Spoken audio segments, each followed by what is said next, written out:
Hi, it's Andrew Irvine here, and we're filming another episode of From the Ground Up, where we talk to Australia's entrepreneurs and hear about what makes them tick, and a little bit more about their trials and tribulations of growing and scaling their businesses. Today, I'm delighted to be talking to James Russo, one of the founders of NPM Indigenous.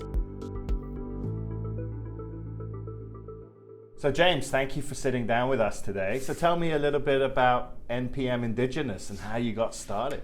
Yeah, thank you. So NPM Indigenous is a Aboriginal-led and owned construction company. I'm one of the co-founders. I'm a proud Wiradjuri man. It's owned by myself, my brother, Daniel, my other brother from another mother, Tim, and Daniel Alfonso. And we've been in business for about 3 years now. Here we are with over sort of 20 projects on the go and 25 staff. 20 projects, 25 staff in 3 years. That's a heck of a start. So James, can you just give us a feel for exactly the type of the work that you do with Indigenous customers? Typically, we take on a number of different works, one of which is both building and refurbishing housing for Aboriginal people in social housing. We also do projects for government clients such as schools infrastructure, TAFE New South Wales, where we'll build a facility or refurbish an office, something of that nature.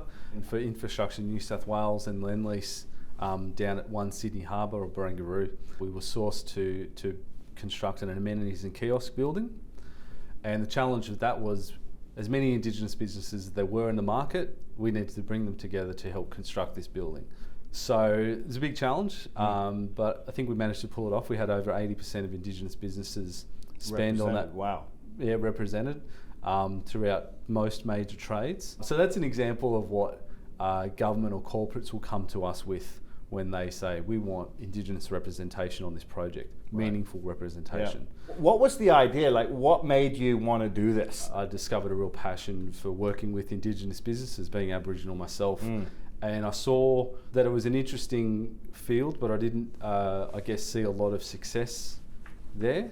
For me, the biggest part about starting NPM Indigenous is that we wanted to employ Aboriginal people and upskill and give Aboriginal people opportunities that may have otherwise not been available to them. And that also extends to our supply chain of Indigenous businesses as well. So that's sort of the genesis of the idea. So that was the idea, and that's where you wanted to have real social impact as well as commercial impact. Is it hard to find Aboriginal employees? Aboriginal people represent 2% of the population, so to find skilled Aboriginal people in the types of roles that we require, it's obviously a challenge. It's hard to find that in any market, regardless whether they're Indigenous or not. But what we do find, I guess, is we're based in the community. So we hear about people that want skills and training and job opportunities throughout community, and then we give them a shot. You've got 25 employees in 3 years. Where's the goal? Where's NPM Indigenous going, and what's the future for you guys? Future for us is a first-class construction company that operates in all states that just so happens are Indigenous and run and led by Indigenous people. Our tagline is engaging communities and building futures. Yeah, and that's our goal, is to engage Aboriginal communities and build futures throughout the country. Well, it's awesome to see you blazing a trail for other Indigenous businesses to be able to replicate what you have done. And I can tell you here at NAB, we're very, very driven to be both a bigger and better procurer of Indigenous services, as well as the best bank for Indigenous companies as well. So thanks for spending time with us, with our viewers, and wishing you all the best as you continue to scale NPM Indigenous. Thank you so much. It's great chatting. Thank you. NAB, more than money.